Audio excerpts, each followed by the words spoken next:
Vocês fariam implantes dentários em pacientes que fazem uso de bisfosfonatos?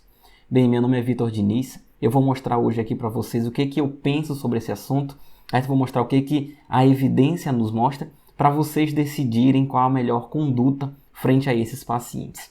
Primeiro de tudo, é importante a gente conseguir diferenciar o paciente que faz uso de bisfosfonato para osteoporose do que aquele paciente que faz uso de bifosfonato para o tratamento de câncer. Tem algumas patologias malignas, como o mieloma múltiplo, por exemplo, que o bisfosfonato é usado como uma forma de impedir a metástase óssea. Então, como o bisfosfonato ele vai ter uma inibição da ação do osteoclasto, e o osso ele vai se tornar mais denso, menos vascularizado. Então, é menos provável que a gente tenha uma metástase em pacientes com patologias malignas. Então, esse não é o nosso foco, porque a gente nunca iria, por exemplo, conversar com o médico do paciente que está em tratamento de câncer e pedir para ele, olha, você pode parar de receitar o bisfosfonato para esse paciente? Claro que não, porque a gente tem que avaliar o que é melhor para o paciente no momento, e esse paciente com câncer é melhor que ele use essa medicação. A nossa principal discussão é com o paciente que tem osteoporose. Esse paciente é um paciente que sim, a gente pode conversar com um reumatologista, ou seja lá qual for o médico que passou essa medicação para ele. E o que a gente vai discutir hoje é que se vale a pena remover, não remover, o que a evidência nos mostra sobre isso. Só para a gente tentar entender um pouquinho por que o bisfosfonato é tão usado e tão passado para pacientes a partir de uma certa idade, a gente tem aqui uma imagem do osso normal, um trabeculado ósseo normal, e um osso osteoporótico, que ele tem um trabeculado já bem mais esparso, um paciente que tem uma densidade óssea muito menor, porque ele tem esses espaços maiores, esses espaços menos preenchidos por osso. Então, no paciente com osteoporose, como essa densidade óssea é menor, esse paciente pode ter um osso fraco e evoluir para uma fratura, os médicos receitam o bisfosfonato com o objetivo de impedir essa progressão da osteoporose e tornar esse osso mais denso. Por quê? O bisfosfonato ele vai inibir a ação de osteoclasto. Então, como a gente sabe, o osteoclasto é uma célula que vai reabsorver o osso. Se eu não tenho um osso sendo reabsorvido, e eu tenho um osso sendo depositado ali, a gente vai aumentar só a mineralização e vai inibir esse osso de ser reabsorvido. Só que acontece um problema aí, quando a gente tem isso, a reabsorção óssea, a função do osteoclasto, ela é importantíssima para a remodelação. E, por exemplo, na cavidade oral a gente tem remodelação constante. Quando eu estou mastigando, lá no meu ligamento periodontal eu tenho que ter algumas células, tanto osteoblasto como osteoclasto, fazendo essa remodelação óssea de acordo com a pressão que eu exerço. E isso é uma das justificativas para a gente ter mais comumente osteonecrose induzida por medicamento dentro da cavidade oral, principalmente na mandíbula, do que em outros ossos do corpo. Porque além disso, além da gente exigir essa remodelação constante, é uma região mais contaminada, que pode passar contaminação pelo sulco gengival e eu precisar ali de uma ação das minhas células de defesa. Então eu preciso ter uma ação contínua dentro dos meus maxilares, e essas são duas justificativas do porquê que a osteonecrose é muito mais comum nessa região do que em outras do corpo humano. Então, basicamente, o bisfosfonato, a função dele seria impedir essa progressão da osteoporose e tornar esse osso menos denso, ou tornar esse osso um pouco mais denso até. Na literatura, a gente tem diversos artigos, pessoal, falando sobre isso. A gente, é claro que sempre procura utilizar as principais evidências, mas a gente não tem tantos estudos clínicos randomizados, controlados, feitos numa linha ideal dentro desse tema. Por isso que nossa evidência ela não é tão precisa. A gente teve lá em 2014, um artigo do Ruggiero lançando o posicionamento da OMS sobre esse assunto, em que eles discorrem sobre isso. O próprio Ruggiero já publicou esse artigo aqui junto com o Pogra, falando de que o uso de bisfosfonato ele pode até afetar implantes que já foram feitos no passado. Então, um paciente que fez o uso de implante, fez o tratamento com implantes, e depois de um determinado tempo ele começou a fazer o uso de bisfosfonato e desenvolveu osteonecrose na região né? Ele relata uma série de casos sobre isso. Mas as principais evidências que a gente tem, por exemplo, aqui a gente tem uma revisão sistemática, a gente tem outra revisão sistemática, aqui sobrevivência dos pacientes que fazem uso de bifosfonato na pós-menopausa, né, que são principalmente mulheres que fazem uso dessa medicação.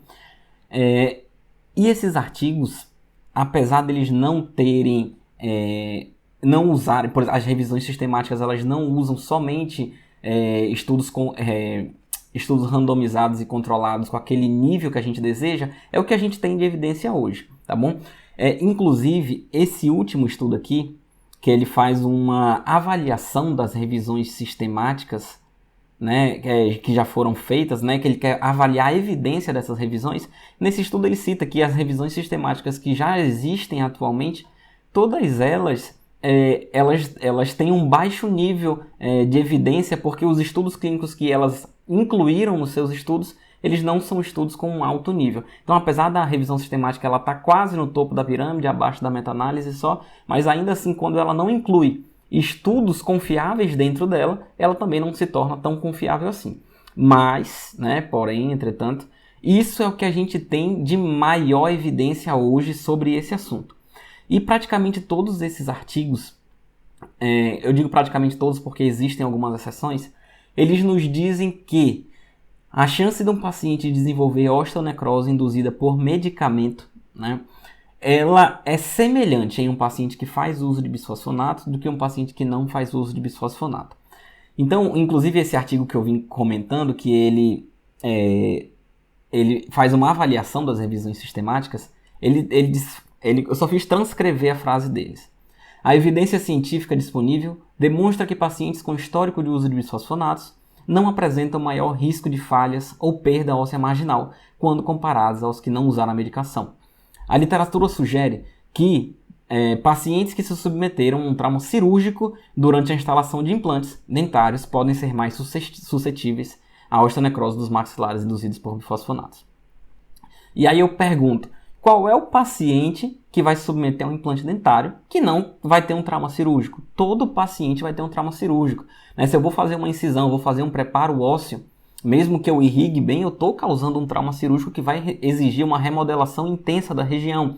Então, isso é uma frase que, na minha opinião, não tem sentido. Né? Como é que o paciente que se submete a um trauma cirúrgico tem a maior chance e todo paciente que vai fazer implante dentário ele tem que se submeter a um trauma cirúrgico? Ah, mas Vitor, isso quer dizer que a gente tem que usar mais irrigação?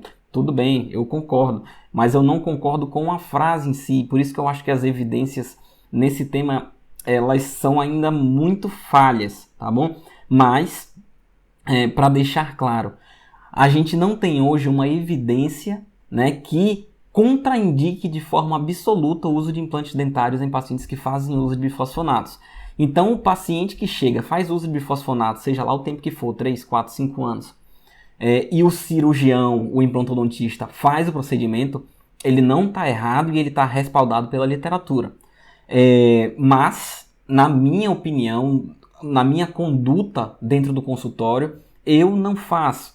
Por quê? Eu já tive a oportunidade de tratar pacientes com osteonecrose por medicamentos que desenvolveram a osteonecrose de maneira espontânea, que isso é uma possibilidade, sem nenhuma extração, sem nenhum implante, sem nada, só desenvolveram a osteonecrose evoluindo para uma fratura patológica. Então isso realmente pode acontecer. O paciente que vai fazer um implante dentário, ele quer ter uma melhora, na qualidade de vida. O meu pensamento eu não quero fazer um procedimento que ponha o paciente em risco para ter uma piora da qualidade de vida dele. Então, como opinião pessoal, tá? Eu mostrei para vocês a evidência da literatura, eu prefiro ser mais conservador, tá bom? E a gente vai discorrer sobre alguns pontos aqui. Né? Ah, Vitor, mas e o CTX? O que você acha? O que tem na literatura?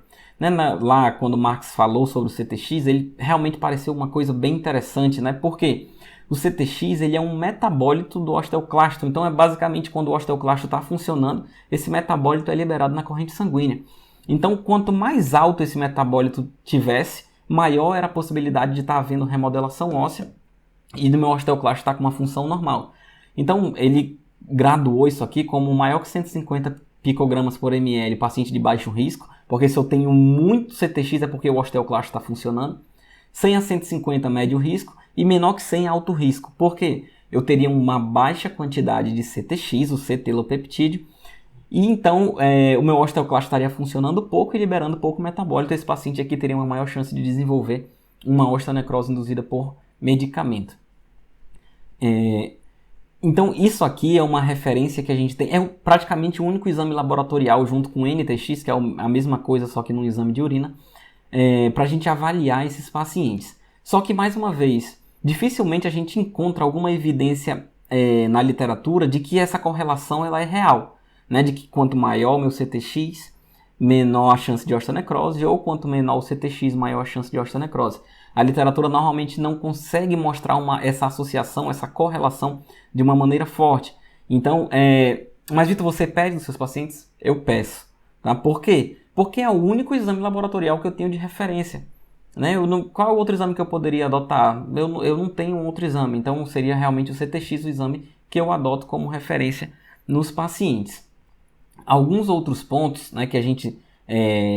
lembrando que a nomenclatura que a gente usa hoje é osteonecrose maxilar induzida por medicamentos, porque não é só bisfosfonato, né? A gente tem drogas antiangiogênicas, tem inibidor do ligante RANK, que também causam estes problemas, apesar de serem drogas com características um pouco diferentes. Por exemplo, o inibidor do ligante RANK, uma das vantagens dele é que ele tem uma meia-vida bem menor que o bisfosfonato. Enquanto o bisfosfonato aí tem uma ação 5, 10, 15 anos, o inibidor do ligante RANK vai ter uma ação muito menor. Então o drug holiday, que seria a gente suspender essa medicação por um tempo, parece fazer mais sentido quando a gente está usando o inibidor do ligante RANK, tá bom? Então alguns pontos de pacientes que são de maior risco. O paciente que faz uso da medicação e é fumante, e faz uso de corticoide, e é diabético, principalmente os descompensados, e tem uma idade elevada, esses pacientes aqui são os maiores riscos, tá bom? Se o paciente faz uso, por exemplo, de bisfosfonato, é um paciente jovem, não tem diabetes, né, ele não usa corticoide de rotina, esse paciente tem ainda mais baixo risco. Naquele trabalho do Ruggiero de 2014, ele coloca como o paciente que faz uso de bifosfonato, ele tem uma chance de desenvolver osteonecrose de 0,1%. Então, seriam 10 pacientes a cada 1000 cirurgias que você fizesse. Mais ou menos isso. Então, é baixo. Isso aí não é o questionamento, né? Muita gente fala, mas Vitor, eu faço porque é muito baixa a probabilidade de acontecer. E eu concordo, é muito baixa a probabilidade de acontecer, e quem pensa desse jeito e faz não está errado, tá bom? Eu não quero dizer que quem faz está errado de maneira alguma. Quem faz está correto, né? Falando para o paciente, explicando para ele, pedindo para ele assinar termo de consentimento. Isso aí é uma situação. Eu prefiro evitar que esses 10 aconteçam comigo, esses 10 de 1000, porque se acontecer, eu tenho certeza que eu vou me arrepender de ter feito esse procedimento, tá? Então eu prefiro ser um pouco mais cauteloso com relação a isso. Então, alguns pontos importantes aqui, né? O bisfosfonato ou as medicações, elas não são contraindicações absolutas para realizar um procedimento de implante dentário. Então, quem faz não está errado. Mais uma vez, eu quero repetir isso aqui. E a gente tem que avaliar o risco-benefício, né? Será que vale a pena eu fazer um procedimento que eu corra o risco de piorar a qualidade de vida do paciente ou a saúde do paciente? Então isso aqui é uma coisa individual que cada pessoa, cada profissional vai tomar frente ao seu paciente. O drug holiday, né, ele vem não sendo mais recomendado pela maioria dos estudos atuais, porque o bisfosfonato ele tem uma meia-vida muito longa. Né? Ele tem uma meia-vida que talvez não justificasse esse pouco tempo de uso, porque ele ia continuar atuando por um longo prazo. Da onde vem esse drug holiday? Lá no estudo de 2014 do Ruggiero, eles sugerem, né, um paciente que faz uso de mais de 3, 4 anos de bifosfonato, que esses seriam os maiores fatores de risco, né, esse uso prolongado, ele sugere que o paciente suspenda a medicação 3 a 6 meses para poder fazer o procedimento, tá bom?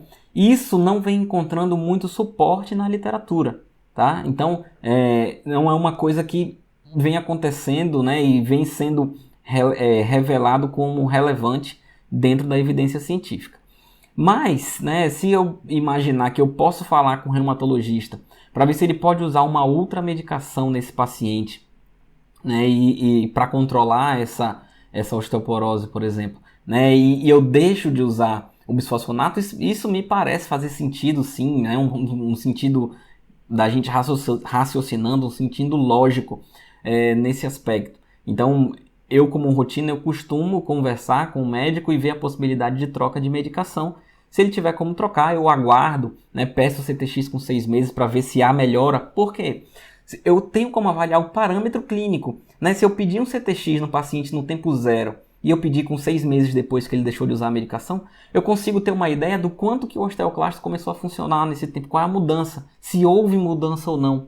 Então eu acho que o CTX de maneira isolada realmente não tem tanta importância, mas ele de maneira seriada, para quando eu avalio esse paciente, eu consigo ter uma ideia da melhora do paciente. Ah, Vitor, quer dizer que se você esperar 6 meses, um ano e fizer o procedimento, o risco não vai existir? Não é isso que eu estou dizendo. O risco ele vai continuar existindo porque a minha vida do bisfosfonato é muito longa. Se a gente pegar um moço com bisfosfonato e for fazer uma histologia lá 10 anos depois, vai ter a droga lá, né? Uma droga de meia-vida muito longa. E isso é uma das desvantagens do bisfosfonato, né? Mas se eu pensar que quanto menos droga tiver ali, menor ação sobre o osteoclasto, então parece fazer sentido. E a questão do trauma cirúrgico, né? Toda cirurgia a gente tende a fazer ela com o mínimo trauma possível. E com o paciente que faz uso de bifosfonato, não seria diferente, né? Tem que ser com menos trauma ainda. Vejam bem que eu estou conversando aqui, pessoal, sobre paciente que faz uso da medicação e tem o risco de desenvolver osteonecrose por um implante dentário.